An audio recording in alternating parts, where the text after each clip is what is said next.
Calculation. আজকের ক্লাসে আমি ক্যালকুলেটরের ব্যবহার ছাড়া 6 ডিজিটসের পারফেক্ট স্কোয়ার নাম্বারগুলোর সংক্ষেপে কীভাবে আমরা স্কোয়ার রুটের মান বের করবো তা নিয়ে আলোচনা করব। যদিও প্রসেসটা একটু ট্রিকি এবং একটু ক্রিটিক্যাল, একটু লঙ্গার প্রসেস। আমরা আগে যে 3 ডিজিটস 4 ডিজিটস এবং 5 ডিজিটসের ক্লাস করেছিলাম সেখানে যতটা ইজি ওয়েতে পাওয়া যেত সংখ্যাগুলো, এটাতে কিন্তু একটু সময়টা বেশি লাগবে। কিন্তু আপনারা যদি ভালো মতন প্র্যাকটিস করেন, প্রসেসটা যদি আপনারা ভালো মতো আত্মস্থ করতে পারেন, তাহলে আশা করি আপনারা এই প্রবলেমগুলো 10 to 12 সেকেন্ডসের মধ্যে সলভ করতে পারবেন। তার জন্য প্র্যাকটিসের প্রয়োজন, ঠিক আছে? যত বেশি প্র্যাকটিস করবেন তত আপনাদের এফিসিয়েন্সি বাড়বে। অ্যাটলিস্ট 20 থেকে 25টা ম্যাথ যদি আপনারা এটা সলভ করেন, নিজের প্র্যাকটিস করেন, তাহলে কিন্তু আপনাদের এফিসিয়েন্সি আশা করি বাড়বে। এটার জন্য আমাদেরকে এখানে 1 থেকে 10 পর্যন্ত স্কোয়ার ভ্যালুগুলো জানতে হবে। সেই স্কোয়ার ভ্যালুগুলো আমি এখানে লিখে রেখেছি। 1 স্কোয়ার 1, 2 স্কোয়ার 4, এভাবে 9 স্কোয়ার 81, 10 স্কোয়ার লিখে রেখেছি কত 100, ঠিক আছে? এর আগে আমরা 3 ডিজিটস 4 ডিজিটস এবং 5 ডিজিটসের পারফেক্ট স্কোয়ার নাম্বারগুলো কিভাবে শর্টকাটে আমরা স্কোয়ার রুটের মান বের করবো তা নিয়ে আমরা আলোচনা করেছি। সেই লেকচারের লিঙ্কগুলো আই বাটনে এবং ডেসক্রিপশন বক্সে দেওয়া আছে, সেখান থেকে যারা ওই লেকচারগুলো ফলো করেননি সেগুলো ফলো করে নেবেন। আশা করি আপনাদের ভালো লাগবে। আর চ্যানেলটা যদি এখনও সাবস্ক্রাইব না করে থাকেন তাহলে এই মুহূর্তে এখনই সাবস্ক্রাইব করে নিন, বেল আইকনে ক্লিক করুন যাতে ভবিষ্যতে কোনো ক্লাস আপনাদের মিস না হয়, ঠিক আছে? আমরা আমাদের অঙ্কের আলোচনায় চলে আসছি।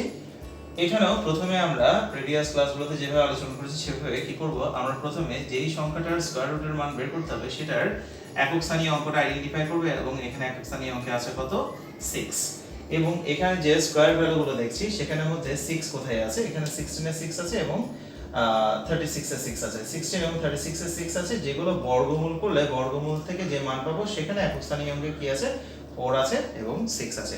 এটা শুধুমাত্র যে এই ক্ষেত্রে প্রযোজ্য তা নয়, আমি এগুলা গত দুই ক্লাসেও বলেছি। সেটা হচ্ছে কি 4 এর জায়গায় যদি আমি 14, 24, 34, 64 ও যদি হিসাব করি 64 কে স্কয়ার করলেও কিন্তু সেখানে একক স্থানীয় অঙ্কে 6 কে পাওয়া যাবে, আর সেটাকে বর্গমূল করলে 64 এর একক স্থানীয় অঙ্কে 4 ই আসবে, ঠিক আছে? সেম ওয়েতে 6 এর জায়গায় যদি 96 কে স্কয়ার করি, 96 কে স্কয়ার করলে যে স্কয়ার ভ্যালুটা পাবো সেখানে কিন্তু একক স্থানীয় অঙ্কে 6 ই থাকবে। 6 এর স্কয়ার করার পরে যে 36 আসছে সেখানে যেমন একক স্থানীয় অঙ্কে 6 আছে, 96 কে স্কয়ার করার পরে যে মানটা পাবো সেখানে একক স্থানীয় অঙ্কে 6 কে পাওয়া যাবে, এবং তার বর্গমূলকে করলে তো আমরা অবশ্যই 96 পাবো, যেকোনো একক স্থানীয় অঙ্কে কি পাওয়া যাবে 6 পাওয়া যাবে, ঠিক আছে? তাহলে যে কোনো বর্গ সংখ্যার একক স্থানীয় অঙ্কে যদি 6 থাকে তাহলে তার বর্গমূল করলে যে সংখ্যাটা পাবো তার একক স্থানীয় অঙ্কে অবশ্যই 4 অথবা 6 থাকতে বাধ্য। তো এটাও একটা হচ্ছে পূর্ণ বর্গ সংখ্যা এবং তার একক স্থানীয় অঙ্কে কত আছে 6 আছে, তাহলে তাকে বর্গমূল করে যে সংখ্যাটা পাবো তার একক স্থানীয় অঙ্কে অবশ্যই 4 অথবা 6 থাকবেই। তো আমরা 4 এবং 6 দুটোকেই কনসিডার করছি, 4 এবং 6। এখানে একটা কথা বলে রাখি, যেটা গত ক্লাসে বলেছিলাম 5 ডিজিটস এর নাম্বারের ক্ষেত্রে, এখানে 6 ডিজিটস নাম্বারের ক্ষেত্রে বলি 6 ডিজিটস এর যে পারফেক্ট স্কয়ার নাম্বারগুলো আছে এগুলোকে কিন্তু বর্গমূল করলে কিন্তু বর্গমূলে 3টা ডিজিটের সংখ্যা পাওয়া যাবে। এখানে অবশ্যই 3টা ডিজিটের সংখ্যা পাওয়া যাবে, ঠিক আছে? তার মধ্যে একক স্থানীয় অঙ্কটা আমরা এখন নির্ধারণ করেছি কত 6, আরো দুটো ডিজিট বাকি আছে সেগুলো ক্যালকুলেট করতে হবে। এখানে আমরা কি করব, 6 এর তো একক স্থানীয় অঙ্ক থেকে তো আমরা এখানে একক স্থানীয় অঙ্কটাকে আইডেন্টিফাই করেছি, এরপরে আমরা শেষে দুটো ডিজিট কেটে দেব, 96 হিসাব থেকে পাই। একক থাকলে এখানে 1128। তার মধ্যে এবার আমরা প্রথম দুটো ডিজিটকে সিলেকশন করব, 11। এখন 11 এর সমান বা 11 থেকে ইমিডিয়েট ছোট বর্গ সংখ্যা কত সেটা আমরা আবার 4 থেকে দেখব। 11 নিজে বর্গ সংখ্যা নয়, কিন্তু তার ইমিডিয়েট ছোট বর্গ সংখ্যা হচ্ছে কত 9, যার বর্গমূলের মান হচ্ছে কত 3, ঠিক আছে? 11 নিজে বর্গ সংখ্যা নয়, তবে 11 এর ইমিডিয়েট ছোট বর্গ সংখ্যা হচ্ছে কত 9 এবং তার বর্গমূলের মান হচ্ছে কত 3। এই 3 কে আমরা সিলেকশন করব। এই 3 টাকে আমরা কি করব, ফার্স্ট যে ডিজিটের ঘরটা আছে সেখানে বসিয়ে দেব, ঠিক আছে? তার মানে 3 হবে কি শতক স্থানীয় অঙ্ক, 3 হচ্ছে কি এখানে শতক স্থানীয় অঙ্ক। তাহলে আমরা সংখ্যাটার শতক স্থানীয় এবং একক স্থানীয় অঙ্ককে পেয়ে গেছি। যদি আমরা দুই ভাবে হিসাব করছি, কিন্তু অ্যানসার তো দুটো হবে না, অ্যানসার একটাই হবে। কোনটা অ্যানসার হবে সেটা আমরা পরে আলোচনা করব। এখন আমাদের যেটা হবে সেটা হচ্ছে কি মিডলে যে ডিজিটটা আছে সেটাকে আইডেন্টিফাই করতে হবে। সেটা একটু ট্রিকি ব্যাপার।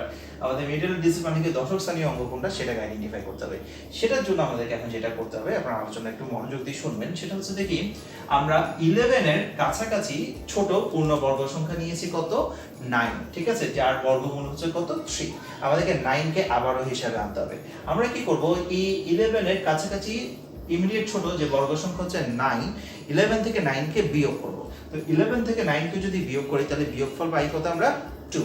বিয়োগফলটা পাচ্ছি কত 2, আমি এখানে লিখছি বিয়োগফলটা পাচ্ছি কত আমরা 2, ঠিক আছে? 11 থেকে 9 বিয়োগ করে বিয়োগফল হচ্ছে কত 2 ইমিডিয়েট ছোট বর্গ সংখ্যাটা বিয়োগ করছি 2। এবার 2 এর পরে এখানে আমাদের তো 96 বাদ হয়ে গেছে, 11 থেকে আমরা 3 সিলেকশন করে বলেছি, তাহলে এখন মনে করতে পারি 11 ও বাদ। এখন মাঝখানে আরো দুটো ডিজিট বাকি আছে, সেগুলো হচ্ছে কি 2 এবং 8। এবার এই 2 এর পাশে আমরা 28 লিখে নিলাম, যেটা হচ্ছে কি এখন 228 হয়ে গেল। ক্লিয়ার? এবার 228 থেকেই কিন্তু আমরা এখানে মিডল ডিজিটটাকে বের করব। কিভাবে বের করব? 228 এর ফাংশনটা আশা করি বুঝতে পেরেছেন, এরপর एग्जांपल গুলো দিলে আরো ভালো বুঝতে পারবেন। এখন আমরা এই 228 এর একটা ভাগের হিসাব করব। ভাগ করার সময় যেটা করব সেটা হচ্ছে যে কি এই যে 11 এর কাছাকাছি পূর্ণবর্গ সংখ্যার বর্গমূল করে যে মানটা পেয়েছি সেটা ছিল কত 3। 3টাকে আমরা কি করে নেব ডাবল করে নেব। 3টাকে ডাবল করব, 3 কে যদি দ্বিগুণ করে দিই তাহলে সেটা হয়ে গেল কত 6। 3 এর দ্বিগুণ হচ্ছে কত 6। 6 আমরা এখানে বসিয়ে দেব। ঠিক আছে? এবার এমন কোন একটা 6 এর পাশে এমন কোন একটা ডিজিট চিন্তা করব যেখানে সেম ডিজিটের সংখ্যা দিয়ে গুণ করলে গুণফলটা 228 এর কাছাকাছি আসবে। 228 থেকে বড় হতে পারবে না, 228 থেকে ছোট হতে হবে। বরাবর 228 আসতে হবে এমন কোনো বিষয় নেই, 228 থেকে ছোট হতে হবে। এবং এটা যে আপনাদেরকে ফুল ক্যালকুলেশন করতে হবে তাও নয়, একটা আন্দাজ করে নেওয়া। ঠিক আছে? আপনারা এটা এস্টিমেশন সহজেই করতে পারবেন। যেমন আমি एग्जांपल দিচ্ছি, যেমন 6 এর পাশে যদি আমরা এখন 3 কে চিন্তা করি তাহলে 63 হয়ে গেল, তাকে আমরা কিন্তু এখন 3 দিয়েই গুণ করব। অর্থাৎ 6 এর পাশে যে ডিজিটটা নিয়েছে সেই সেম ডিজিটের সংখ্যা দিয়ে কিন্তু আমরা আবার 63 কে গুণ করব, তাহলে দেখা যাবে কি মানটা 228 এর কাছাকাছি এসে। একদম সিম্পল ক্যালকুলেশন। আমি এখানে 3 কে চিন্তা না করে 60 চিন্তা করি, 60 চিন্তা করি, তাহলে 3 দিয়ে যদি 60 কে মাল্টিপ্লাই করি তাহলে তো কত হয় 318, তার মানে কি 180 হয়ে গেল। ঠিক আছে? 60 দিয়ে যখন 3 কে গুণ করছি তখন মানটা হচ্ছে কত 180, যেটা 228 এর খুব কাছাকাছি মানে চলে আসছে। কিন্তু যদি আমরা এখানে 4 কে নিতাম, যদি আমি এখানে 60 নিই 63 কে নিয়েছি, ঠিক আছে, সেম ডিজিট এবং সংখ্যাটা রাখতে হবে, কিন্তু এটি ক্যালকুলেশনের সুবিধার জন্য 63 এর কাছাকাছি আমরা রাউন্ড ফিগারকে চিন্তা করছি। 63 এর কাছাকাছি রাউন্ড ফিগার হচ্ছে কত 60, তো 3 দিয়ে যখন 60 মাল্টিপ্লাই করছি তখন এটা 180 হচ্ছে, যেটা 228 এর অনেকটা কাছাকাছি আসছে। আর যদি 4 কে নিতাম তাহলে কি হতো, এখানে 4 হতো, এখানে 4 হতো, আবার এখানে 4 কে আপাতত হিসাব থেকে বাদ দিয়ে যদি আমি 60 কে চিন্তা করি কাছাকাছি এই রাউন্ড ফিগারটা 60 দিয়ে যদি 4 কে মাল্টিপ্লাই করি তখন হয় কি 424 240 হয়ে যাবে, যেটা কিন্তু 228 থেকে বেশি হয়ে গেছে। তাহলে আমরা যদি 3 কে নিই দেখা যাবে এটা 228 এর কাছাকাছি মান চলে আসে। এক্স্যাক্টলি 63 কে 3 দিয়ে মাল্টিপ্লাই করলে কিন্তু এটা 228 মিলবে না, তার থেকে ছোট মান আসবে এবং সেখানে আমাদের কি থেকে যাবে ভাগশেষ থেকে যাবে। এগুলো কোনো প্রয়োজনে এগুলো চিন্তাও করতে হবে না, শুধুমাত্র আমাদেরকে বুঝতে হবে যে আমরা এখানে কোন ডিজিটটা নিলে 228 এর নিয়ারেস্ট এবং ছোট সংখ্যাটা আসবে। ঠিক আছে? নিয়ারেস্ট ছোট সংখ্যাটা আমরা পাবো। ওকে, তাহলে এখানে যদি আমি 3 কে সিলেকশন করি তাহলে আমরা কিন্তু নিয়ারেস্ট ছোট সংখ্যা পাবো, যেটা 180 থেকে তো অবশ্যই বড় হবে, কারণ 60 কে গুণ করলে 180 হয়, এখানে 63 নিয়েছি, তাহলে 180 থেকে তো বড় হবে অবশ্যই, কিন্তু 228 থেকে ছোটতে থাকবে।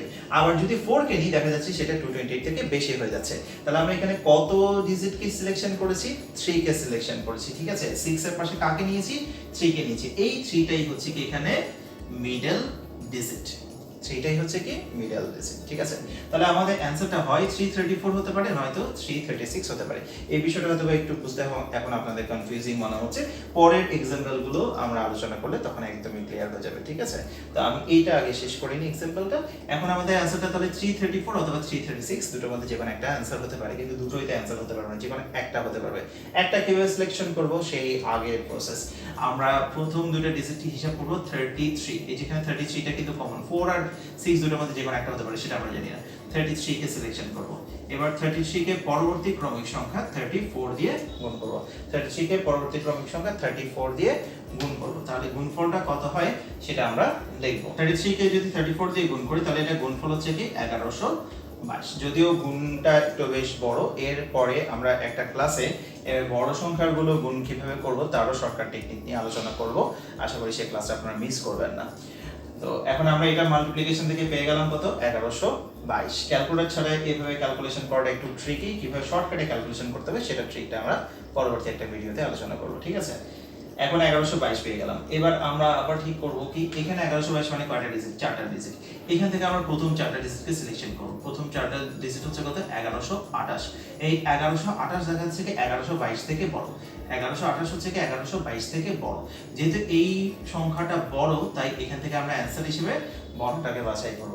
যেগুলো কিন্তু আমরা 3 ডিজিটস 4 ডিজিটস 5 ডিজিটস তিনোটা ক্ষেত্রে কিন্তু সেম টেকনিক অ্যাপ্লাই করেছি, এখানেও সেম টেকনিক, ঠিক আছে? তাই যারা গত ক্লাস মিস করেছেন তারা অবশ্যই আজকেই আগের ভিডিওগুলো দেখে নেবেন, তাহলে কিন্তু এই বিষয়গুলো আরো একদম ইজি কনসেপ্ট হয়ে যাবে আপনাদের মতো, ঠিক আছে?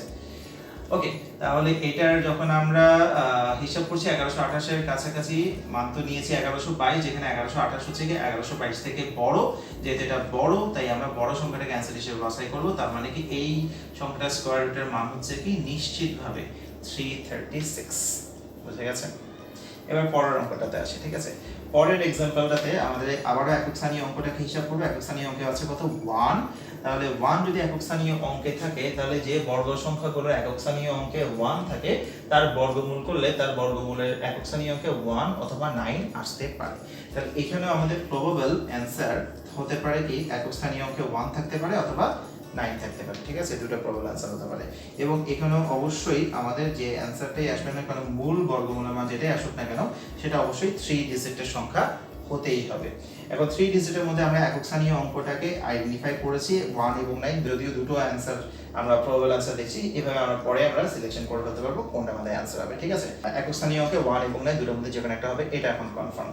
এরপরে আমরা শতক স্থানীয় অঙ্কটাকে আইডেন্টিফাই করব। এখন 1 কে নিয়ে নেওয়ার পরে কিন্তু আমরা শেষের দুটো ডিজিটকে কেটে ফেলবো। কেটে ফেলার পরে এখন আমরা প্রথম দুটো ডিজিটকে দেখছি, সেটা হচ্ছে কত 21। এবার 21 নিজে কিন্তু কোনো একটা বর্গ সংখ্যা নয়, 21 এর ইমিডিয়েট ছোট বর্গ সংখ্যা হচ্ছে কত 16। এই 16 কে বর্গমূল করব, বর্গমূলের মান হচ্ছে কত 4।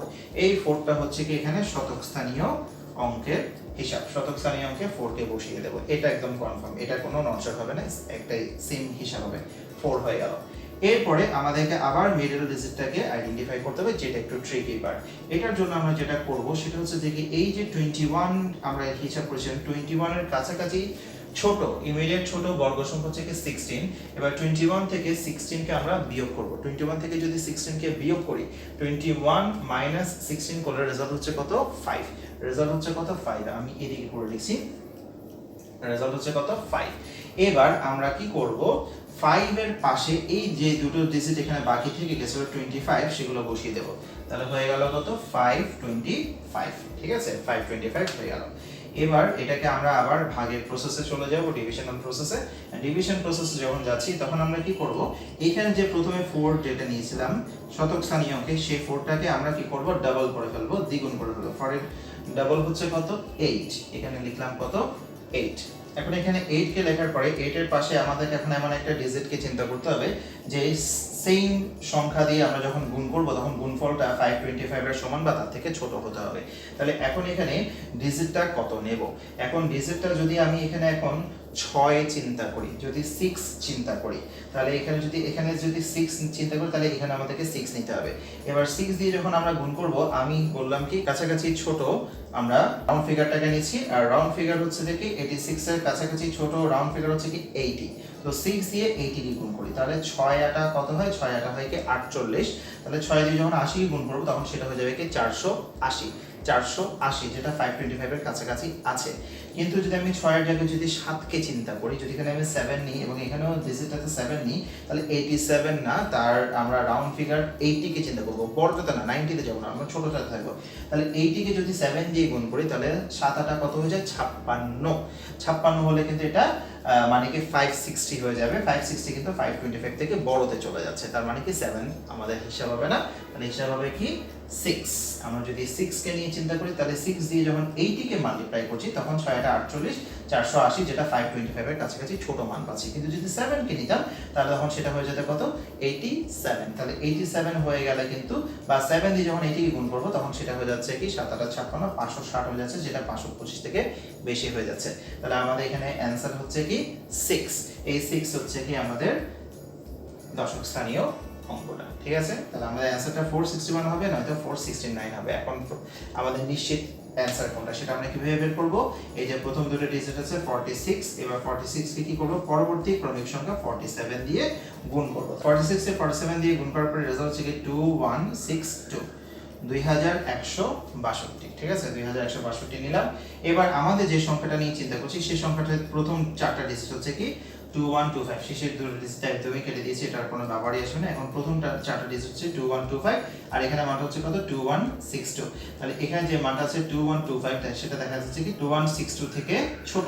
যেহেতু এই মানটা এই মান থেকে ছোট তাহলে আমাদের অ্যানসার হবে কি ছোট মানটা, দ্যাট ইজ 461। তাহলে square root over 212521 is equal হচ্ছে কি 461।